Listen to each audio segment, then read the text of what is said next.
Olá, seja muito bem-vindo ao Resolvendo Dilemas. Tô aqui na TV Cidade no canal 14, nesse dia que me exigiu até uma roupa diferenciada. Mas quero contar para vocês que já me seguem ou estão lá no Instagram e já viram a minha postagem. A gafe do meu dia hoje foi: eu esqueci o Solon. Gente, ele ainda bem que é um gentleman, uma pessoa de uma educação gigantesca e por isso tranquilamente aceitou aqui estar comigo no programa. Eu não sei se foi porque o tema que ele veio trazer é de uma incredulidade da minha pessoa que me passou batido, ou se realmente é o universo tentando conspirar com a gente para falar de um tema desses. Primeiro que quero dizer para vocês que o Solon ele faz parte de um instituto que trata sobre capitalismo consciente. E como ele mesmo diz, eu não sei como é que essas duas palavras cabem em uma mesma frase. Ele tá aqui hoje para exatamente contar para mim como é que é isso. E eu disse para ele, parei um pouquinho, vou pagar para ver aqui se isso é verdade. Solon, seja muito bem-vindo ao Resolvendo Dilemas. Conta pra gente como é que é essa história toda de capitalismo consciente. Isso existe mesmo? Isso é possível? Ou é só mais uma daquelas marketings ou daquelas coisas que o povo embala e a gente compra?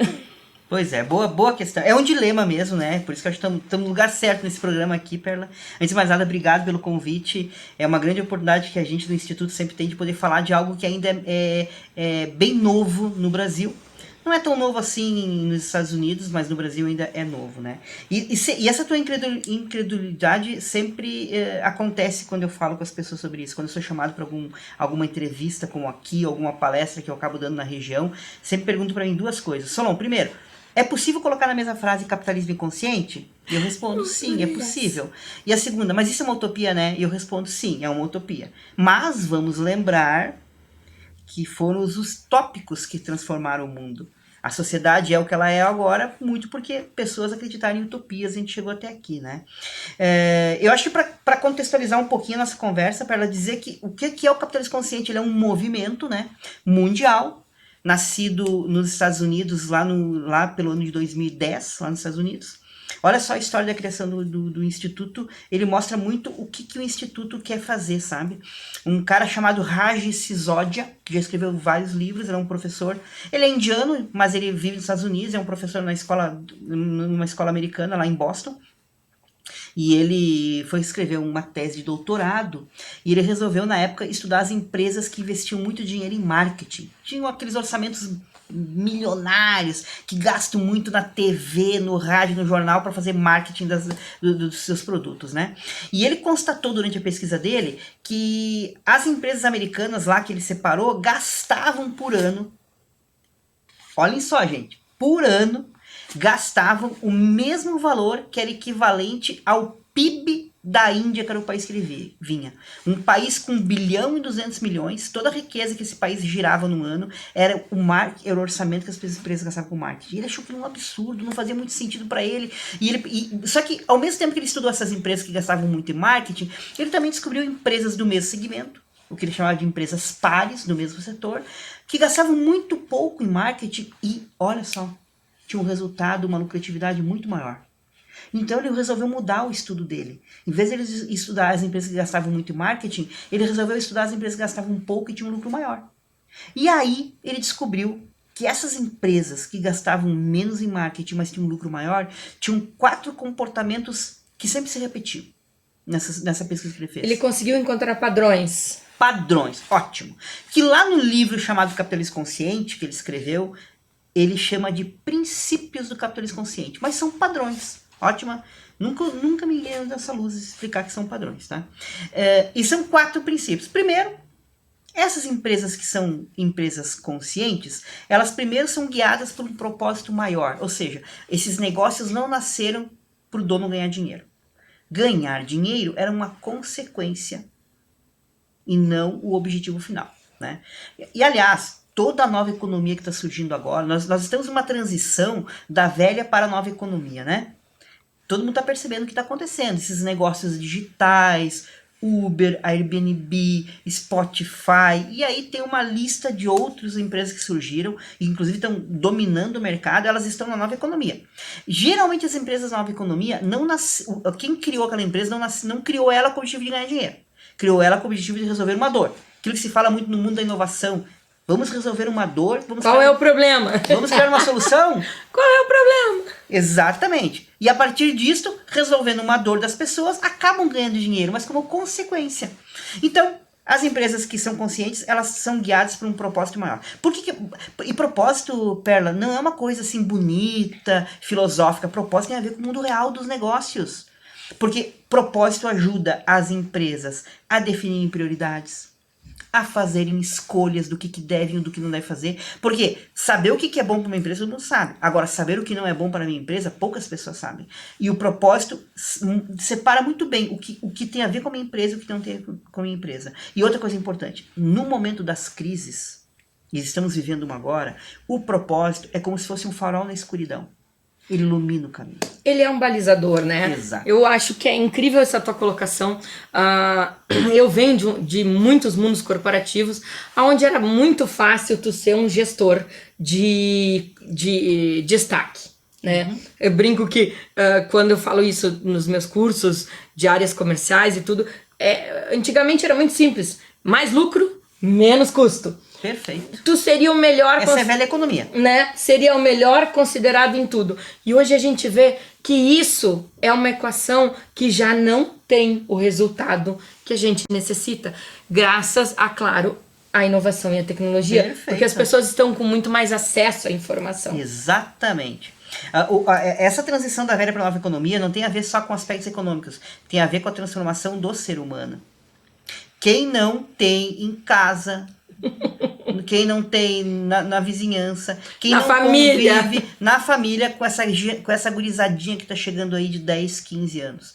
Já perceberam que eles têm um cérebro diferente do nosso? Eles pensam diferente da gente? Essas pessoinhas que logo estarão no mercado de trabalho, sendo os nossos colaboradores, serão também os nossos consumidores do futuro, e serão os próximos líderes das empresas, os próximos políticos. Essas pessoas pensam um mundo diferente do que a gente pensa.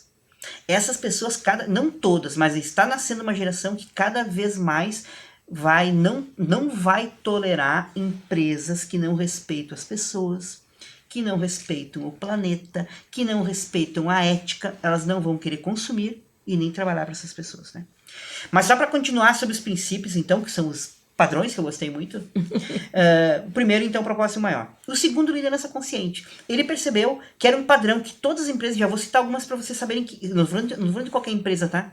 Empresas tops, já posso dizer qual é que são elas, tá? Que essas grandes essas empresas, que todas elas muito grandes, elas tinham sempre um líder ou líderes muito conscientes de que a empresa não deveria servir só para mim ficar rico, mas também deveria servir para melhorar a vida de todas as pessoas que eu impacto. Ela deveria ser uma ferramenta para melhorar a sociedade. Eu devo ganhar meu lucro, claro. Lucro. Quando me perguntam, tá, Sol, mas o lucro onde é que fica? Lucro é que nem oxigênio pra gente. Precisa ter. Quem é que abre mão de salário aqui, gente? Vamos falar sério. Vamos ser realistas, né? Exatamente, vamos ser realistas, gente. Você abre mão do seu salário? Não abre. A empresa tem que abrir mão do lucro? Nunca. É essa consciência que a gente precisa ter dos papéis de cada um dos agentes. Perfeito. O lucro é como oxigênio. Eu preciso dele, mas não vivo para tê-lo. O lucro tem que ser consequência. E outra coisa importante, o lucro é o primeiro ato de uma empresa consciente, o primeiro ato consciente. Não adianta querer falar em ser consciente tendo prejuízo. Então, primeiro, transformar a sua empresa em ser consciente. Tem um cara chamado Walter Longo, não sei se você sabe quem ele é. Ele é um palestrante, Walter Longo, ele é meio famoso lá para São Paulo. Ele tem uma frase que eu acho fantástica sobre isso, sobre a lucratividade das empresas que querem ser conscientes. Não adianta pensar no verde estando no vermelho. Primeiro tem a lucro. Espetacular.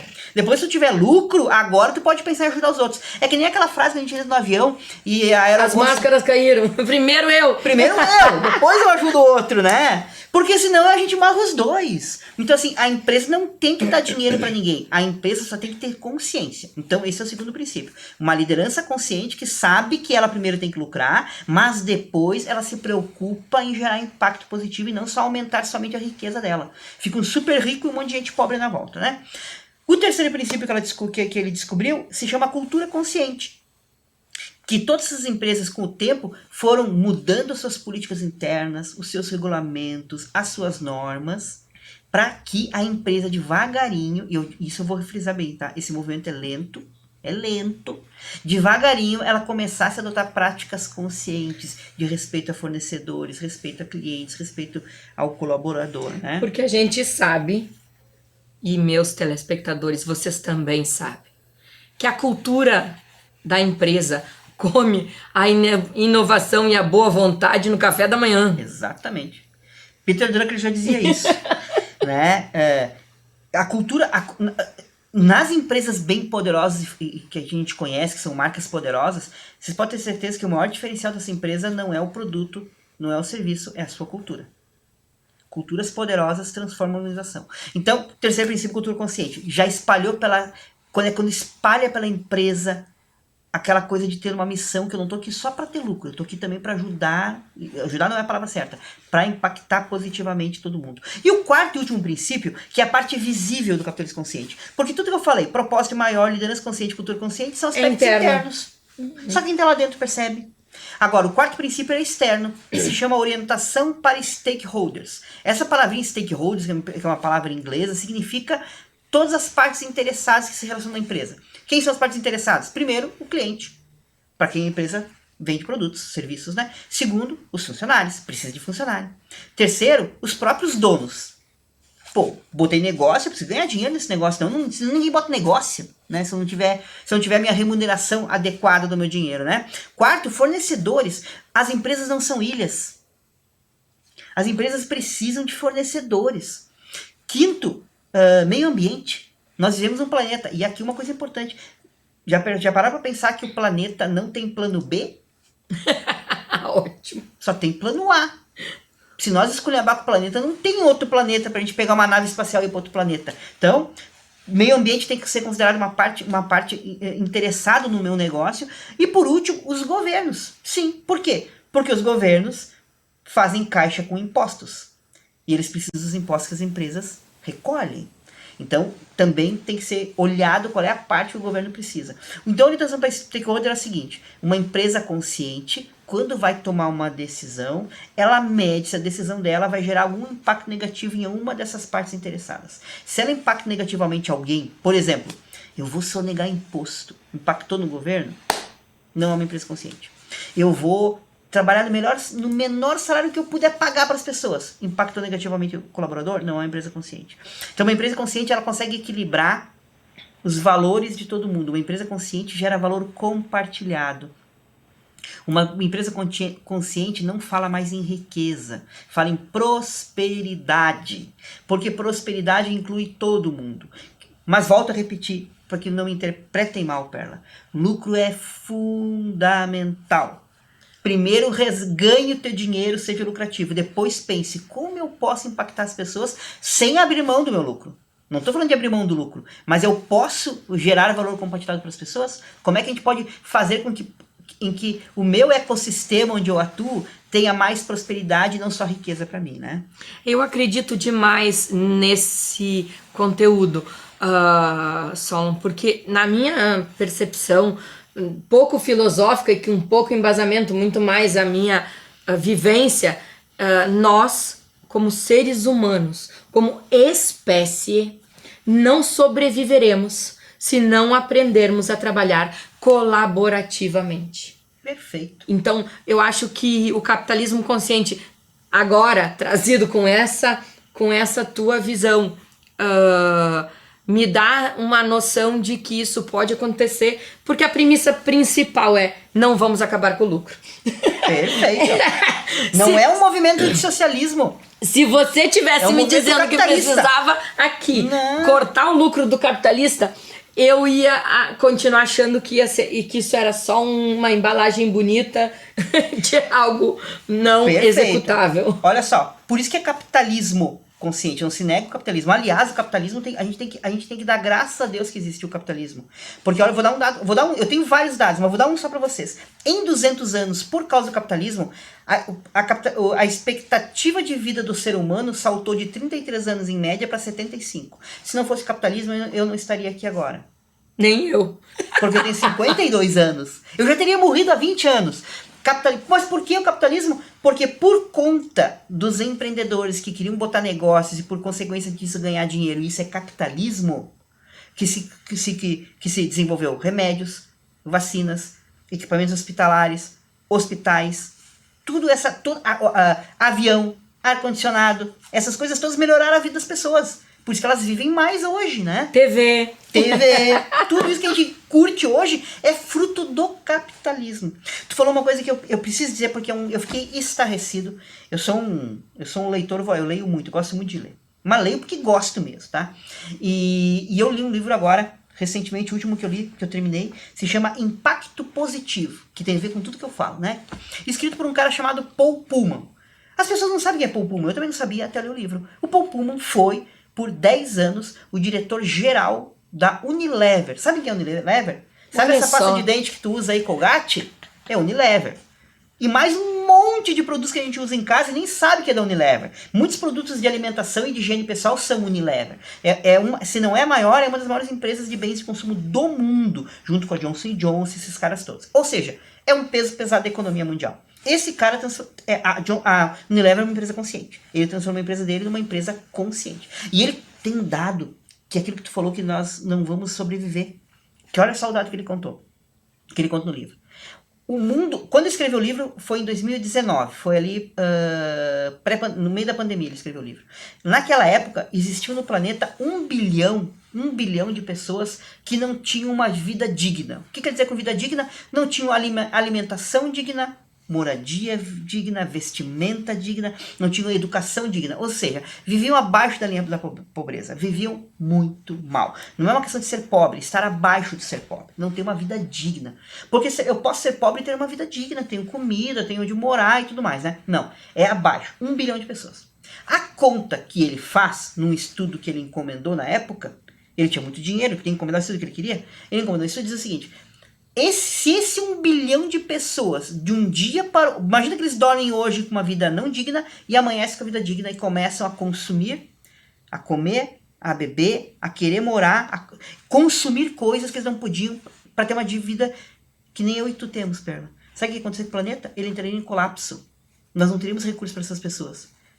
Não tem como sustentar. Sabe qual é a constatação do livro? O que ele constata no livro com esse raciocínio? Que o que sustenta a minha vida confortável, a tua vida confortável, a nossa vida confortável, é ter 1 bilhão de pessoas que não têm uma vida digna. Eu não consigo mais dormir com isso. Que fato. O que nós vamos fazer com isso? Nós vamos... Tá tudo bem isso pra mim, não tá nada bem. Não tá nada bem isso, né? Eu não tinha esse dado, mas a minha percepção como ser humano, como pessoa que convive com N processos dentro de todas as ONGs e de todas as ações sociais que eu faço, a minha visão é, Solon, muito pautada nisso. Se a gente não aprender a colaborar, a gente não vai sobreviver. Não vai sobreviver porque não só pela questão da centralidade, né, da centralização dos recursos e de tudo, mas porque vai chegar um dado momento que esse número de 1 bi vai ultrapassar a gente. Vai! E nós vamos perder. Porque eles, infelizmente, a única coisa que da raça humana, vamos chamar assim, né, é natural, e de toda e qualquer espécie, isso é a natureza, não tem nada a ver com questão, é a seguinte: quando a natureza percebe que existe um risco a sobrevivência daquela espécie, ela começa então a aumentar a capacidade de reprodução. Por isso que mulheres magras, mulheres da favela, mulheres em dificuldade, mulheres... Isso é biológico. É biológico. O ser humano tem medo que a sua espécie seja e produz mais óvulos e capacita mais. E por isso que às vezes as mais capacitadas financeiramente não conseguem ter filhos. Porque geneticamente elas não precisam sobreviver. Ótimo. Isso, isso que tu fala, existem muitos estudos científicos que comprovam isso, né? Comprovam isso. O que a gente precisa, então, é investir mais em educação, por exemplo. Né? Precisamos investir mais em educação, porque o movimento capitalista consciente, ele, na verdade, é um movimento educativo. O nosso movimento, ele tenta mostrar para as lideranças empresariais, o foco são lideranças empresariais, que têm poder econômico, que têm dinheiro, que se a gente não se juntar para resolver os problemas do mundo e ficar esperando que os governos resolvam, eles não resolverão. Os governos não têm capacidade de sozinhos resolver, porque o problema é gigantesco. Não tem governo que vai ter orçamento suficiente para resolver todos os problemas. Vamos pegar a cidade vamos pegar Farroupilha. Talvez a prefeitura sozinha não consiga resolver todos os problemas se ela não contar com a ajuda da sociedade civil organizada, né? Então, assim, o problema que acontece no meu bairro também é um problema meu. Não é? O problema que acontece no mundo também acaba sendo um problema meu, porque mais cedo ou mais tarde, como tu falou, Perla, ele vai chegar em mim. Meu vizinho é o mundo hoje em dia. Não tem mais... A inovação, a tecnologia não tem mais território. Perfeito. Estamos todos interligados, né? O que acontece lá na China, de alguma forma ou outra, vai impactar em mim, né? Agora, quando aconteceu a pandemia... Vamos pegar um exemplo. Aconteceu a pandemia. Os navios da China não vinham mais para cá. Faltou chip. Faltou carro. O que aconteceu com os carros usados? O preço foi lá em cima. Subiu. Porque não tinha mais como produzir carro novo. Ou seja, a gente acha que tudo está interligado nesse mundo que a gente vive hoje. Então, qualquer problema que acontece do outro lado do planeta, de alguma forma, é o efeito borboleta, né? É o efeito de borboleta. alguma forma, ele vai me impactar. E é isso que o capitalismo consciente quer dizer, né? Que a gente tem que se preocupar, principalmente as lideranças empresariais, que elas têm poder de transformar. Fala um pouquinho do movimento para vocês. O movimento, ele nasceu nos Estados Unidos, então, a matriz dele fica nos Estados Unidos, chegou no Brasil via São Paulo há 10 anos atrás, tem a matriz em São Paulo, e no Rio Grande do Sul foi criada no passado uma filial, a filial Rio Grande do Sul do Capitalismo Consciente, então, que eu sou um dos membros. Procurem, botem Capitalismo Consciente Rio Grande do Sul lá no buscador, lá no Google, né, que vocês vão achar a gente, porque se alguém se gostou da ideia, quiser conhecer um pouco mais, quiser ter conteúdo mais aprofundado, quiser dica de leitura, de artigos de livro, a gente tem muito conteúdo mesmo. Lembrando que o nosso movimento é um movimento educacional. Nós não damos consultoria, nós não fizemos trabalho de análises nenhuma. O que nós fizemos é falar com lideranças, dar palestras, dar entrevistas para devagarinho, porque esse movimento é um movimento que a gente sabe que vai ter que ser lento e silencioso, devagarinho e mudando as mentalidades para que daqui, sei lá, 20, 30, 50 anos, uma próxima geração, a gente tenha um país melhor. Gente, o nosso tempo está terminando. Eu ficaria tranquilamente aqui horas falando com o Solon, ou melhor, deixa eu corrigir aqui, não. Solon, porque é assim que a mãe dele gosta. A mãe diz que é Solon, então. Né? Então, pro Solon, mas é impossível, os nossos horários, eles têm seus limites, mas é muito importante. Eu sei que eu brinquei no início e havia dentro de mim pouco conhecimento, quase nada sobre isso, e eu acho que vale a pena você que está assistindo, você que é empresário, você que quer realmente uma mudança para os seus filhos, para os seus netos, quem sabe conhecer um pouco mais, né? E eu quero agradecer a presença, Solon, aqui na TV Cidade de Farroupilha. Você se deslocou de Nova Petrópolis, é um movimento feito totalmente sem investimento, sem fins lucrativos, não tem apoio governamental financeiro. Gente, é boa vontade, tá? Então, te entrego as câmeras da TV para aquele momento final, suas últimas palavras com a gente, né? Dessa vez, porque ele vai voltar, garanto para vocês. Então tá, primeiro agradecer o público que ouviu talvez um tema novo ainda para as pessoas, né? Capitalismo não é novo, o que a gente tá falando aqui é só de botar um pouco de consciência. Eu sempre digo o seguinte, fazendo uma analogia como se fosse um livro, Capitalismo Consciente é como se fosse um livro de 10 capítulos, 9 muito bem escritos. faltou escrever o último, que é incluir prosperidade para todo mundo. E para terminar, agradecer profundamente o convite teu, Perla, da TV, para estar aqui falando um tema que é muito novo. E eu disse que me convida, eu venho falar, porque a gente tem que... A gente se sente evangelistas dessa causa. Estamos falando de um evangelho chamado capitalismo consciente, que a gente acredita de verdade que ao longo do tempo pode transformar o mundo para melhor. Gente, ó, gratidão, Solon, e a TV está à sua disposição para trazer outros temas, trazer outros canais que você acha, porque é papel, sim, da TV Cidade fazer a diferença e trazer conteúdos que possam e vão impactar na vida de cada um da nossa comunidade, de cada uma pessoa que está assistindo ou que pode comentar. Sigam a gente nas redes sociais, vai estar em todos os nossos canais toda essa entrevista, tá bom? Um beijo!